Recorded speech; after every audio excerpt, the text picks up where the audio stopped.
ઘણી વખત તમે એવી એડ જોતા હશો, 1000 રૂપિયામાં આટલા ટેસ્ટ, 1200 રૂપિયામાં 100 ટેસ્ટ, 1500 રૂપિયામાં 150 ટેસ્ટ.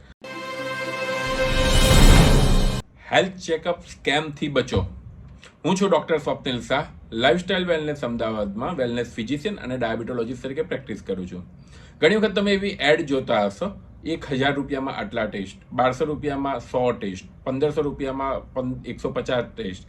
અને જ્યારે બી આવી કોઈ એડ જોવે ત્યારે લોકોના મનમાં એક જ વિચાર આવે કે ઓકે, આ ટેસ્ટ કરાવડાવી દઈએ, સ્કીમ આવેલી છે અને એના લીધે આપણે આખા બોડીનું ખબર પડી જતું હોય છે. પણ મોટા ભાગમાં આ ટેસ્ટની અંદર, આ જે એડ્સની અંદર હોય છે, એક ગેરમાર્ગે ઇનડિરેક્ટલી દોરાતું હોય છે. તમને એક ઉદાહરણ આપું. એક CBC કમ્પ્લીટ બ્લડ કાઉન્ટ કરીને ટેસ્ટ હોય છે. ખરેખર તો એ એક જ ટેસ્ટ છે, પણ જેને બી જે રીતે રિપ્રેઝન્ટ કરવો હોય એ ટેસ્ટ એને કરી શકે છે. એ CBCના જો 150 to 200 રૂપીસ થતા હોય તો એને કોઈ ડૉક્ટર એમ બી કહી શકે છે કે 200 રૂપીસમાં એક ટેસ્ટ, અને ઘણી લેબોરેટરી એમ બી કહી શકે છે કે 200 રૂપીસની 80 ટેસ્ટ. એટલે લોકોને એમ લાગે કે પહેલાં એક ટેસ્ટ કરે છે અને એની અંદર 80 ટેસ્ટ થાય છે. હવે CBCની અંદર જ 80 જાતના અલગ અલગ પેરામીટર્સ હોય છે. એને તમે કઈ રીતે રિપ્રેઝન્ટ કરો છો એ એમાં ઇમ્પોર્ટન્ટ થતું હોય છે. એવી જ રીતે ઘણા બધા ટેસ્ટ છે. હવે જ્યારે ખરેખર બોડી હેલ્થ ચેકઅપ કરાવવું હોય તો આપણે ઉપરથી જોવાની જરૂર હોય છે કે કંઈ મોટું ડેમેજ તો નથી, ક્યાંય કોઈ ઇનડાયરેક્ટલી ક્યાંય કોઈ શરીરનું ઓર્ગન ઇન્વોલ્વ તો નથી. તો એના માટે બેઝિક ટેસ્ટ હોય છે. એના માટે તમારે ડિટેલમાં જવાની જરૂર નથી હોતી. બેઝિકની અંદર કંઈ ખરાબ આવે તો ડિટેલમાં જવાનું હોય. પણ અનફોર્ચ્યુનેટલી ટેસ્ટની ક્વોન્ટિટી વધારવા માટે અને એક નંબર ગેમ જોડે રમવા માટે લોકો ટેસ્ટની ક્વોન્ટિટીની સાથે સાથે એવી રીતે એડવર્ટાઇઝમેન્ટ કરતા હોય છે કે જાણે એમ લાગે કે આખું બોડી તમારું ચેક કરીને મૂકી દેશે. ફરીથી એક એક્ઝામ્પલ આપું. લીવર કરીને આપણા શરીરની અંદર ઓર્ગન હોય છે. તો મોટે ભાગે બેઝિક ટેસ્ટની અંદર એકલું SGPT ઇનફ છે.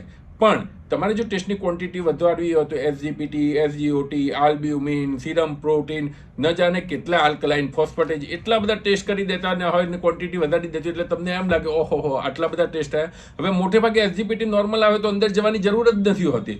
એવી જ રીતે કિડની, એવી જ રીતે હાર્ટ, દરેક વસ્તુની અંદર અમુક ફિક્સ ક્રાઇટેરિયા હોય છે. એ જો ક્રાઇટેરિયામાંથી કંઈ ઉપર નીચે થાય તો ડિટેલમાં જવાની જરૂર હોય. બીજી મિસ્ટેક એ થતી હોય છે, જ્યારે બી આવી રીતે કોઈ એડવર્ટાઇઝમેન્ટ થ્રુ લોકો જ્યારે રિપોર્ટ કરાવતા હોય છે, પછી ગૂગલ ઉપર એને ચેક કરી લેતા હોય છે અને પોતાની રીતે એકદમ સેફ થઈ જતા હોય છે. ના, મને તો કંઈ છે જ નહીં. પણ ખરેખર જે જરૂરી ટેસ્ટની અંદર એકલા બ્લડ રિપોર્ટ્સ નથી હોતા. જોડે કાર્ડિયોગ્રામ હોય છે, જેના માટે તમારે ડૉક્ટર જોડે આવવું જોઈએ. જોડે ટ્રેડમિલ ટેસ્ટ હોય છે, TMT સ્ટ્રેસ ટેસ્ટ કહેવાય છે, જેના ઉપર તમારે ડૉક્ટર જોડે આવવું જોઈએ. 2D ઇકો ટેસ્ટ છે. આ બધાના કોમ્બાઇન થઈને કમ્પ્લીટ હેલ્થ ચેકઅપ થતું હોય છે. હવે તમને નવાઈ લાગશે, બ્લડમાં એક બી એવો રિપોર્ટ નથી કે જે હાર્ટની અંદરનું બ્લોકેજ ખબર પડી શકે. એક બી એવો રિપોર્ટ નથી કે જેનાથી હાર્ટનું બ્લોકેજ ખબર પડી શકે. પણ છતાંય અમુક વખતે તો લેબોરેટરી ટ્રોપાઈ કરીને એક રિપોર્ટ આવતો છે જે હાર્ટ એટેકના 6 કલાકથી 24 કલાક સુધી તમારા બ્લડમાં રહેતો હોય તો બી રૂટીન ટેસ્ટ તરીકે કરતા હોય છે. લોકોને એમ કહેતા હોય કે તમારા હાર્ટનું બ્લોકેજ ખબર પડી જતી હોય છે. તો બેઝિકલી ટ્રોપાઈ રિપોર્ટ એ હાર્ટ એટેકવાળા પેશન્ટમાં જ થતો હોય. પણ નંબર ગેમ વધારવા માટે, એક બીક ક્રિએટ કરવા માટે ટ્રોપાઈને બી એ રૂટીનમાં ઇન્વોલ્વ કરી દેતા હોય છે. સેમ વસ્તુ વિટામિન B12, D3 છે. હા, અમુક પેશન્ટની અંદર બહુ જરૂરી છે. બટ જ્યારે 90% પોપ્યુલેશન ઇન્ડિયાની વિટામિન ડીની ડેફિશિયન્સી હોય ત્યારે જે ટેસ્ટના 800,000 રૂપિયા થતા હોય એના બદલે તમે એનો આખો મેડિસિનનો કોર્સ કરાવો તો એ સસ્તો પડતો હોય છે. બટ લોકો ટેસ્ટ પાછળ એક જે ગાંઠપણ હોય છે કે ના, બધું બોડી ચેકઅપ કરાવી દો, મારા નખમાં એ રોગ નથી, એ જોવા માટે, અને એ રીતે તમે અધૂરા ટેસ્ટ કરાવો છો. અમુક ટેસ્ટ તમે બાકી જ રહી જતા હોય છે. બીજું, અમુક પેશન્ટ એવા હોય છે કે એમને તો બધું જ કરાવી લેવું છે. મારું CT સ્કેન એ કરાવી દઉં ને, MRI એ કરાવી દઉં ને, એન્જિયોગ્રાફી એ કરાવડાવી દઉં. આ બી એક ખોટી વસ્તુ છે. અનનેસેસરી ઇન્વેઝિવ ટેસ્ટ તમારા શરીરને ડેમેજ કરે છે. કાલે ઉઠીને તમને ઈચ્છા થઈ કે યાર આ 2-4 જણા મારા રિલેટિવમાં હાર્ટ એટેકથી એક્સપાયર થઈ ગયા, તો ચલને યાર એન્જિયોગ્રાફી કરાવડી દઈએ. હવે તમે એન્જિયોગ્રાફી કરાવવા જાઓ છો તો એ તમારા કિડનીને ડેમેજ બી કરી શકતું હોય છે.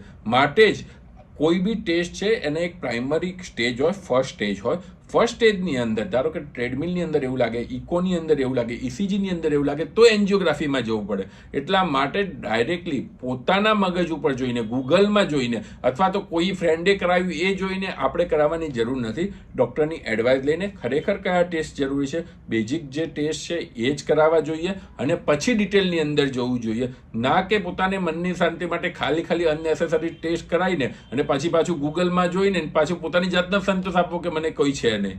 બેઝિકલી આ વસ્તુ બહુ ઇમ્પોર્ટન્ટ હોય છે. કયા ટેસ્ટ કરાવવા, કયા આરે કરાવવા, દરેક ઇન્ડિવિજ્યુઅલ અલગ અલગ છે, દરેકની ફેમિલી હિસ્ટ્રી અલગ અલગ છે અને એ પ્રમાણે દરેક માટેના ટેસ્ટ અલગ છે. એ જનરલાઇઝ એપ્રોચ હોઈ જ ન શકે, એ પર્સનલાઇઝ એપ્રોચ છે કે કયા પેશન્ટ માટે કયા ટેસ્ટ જરૂરી છે. માટે ક્યારેય બી હેલ્થ ચેકઅપ કરાવતા પહેલાં તમારા ડૉક્ટરને કન્સલ્ટ કરો. તમારી ફેમિલી હિસ્ટ્રી, તમારી પર્સનલ હિસ્ટ્રી, તમારી કમ્પ્લેન્સ એ ઉપરથી ટેસ્ટ નક્કી થાય, ના કે કોઈ લેબોરેટરીની સ્કીમ ઉપરથી તમારું નક્કી થાય. Thank you so much for listening me. તમને આના વિશે કોઈ બી ક્વેરી હોય તો તમે 7383442222 લાઇફસ્ટાઇલ વેલનેસ ઉપર કોન્ટેક્ટ કરી શકો છો. Thank you.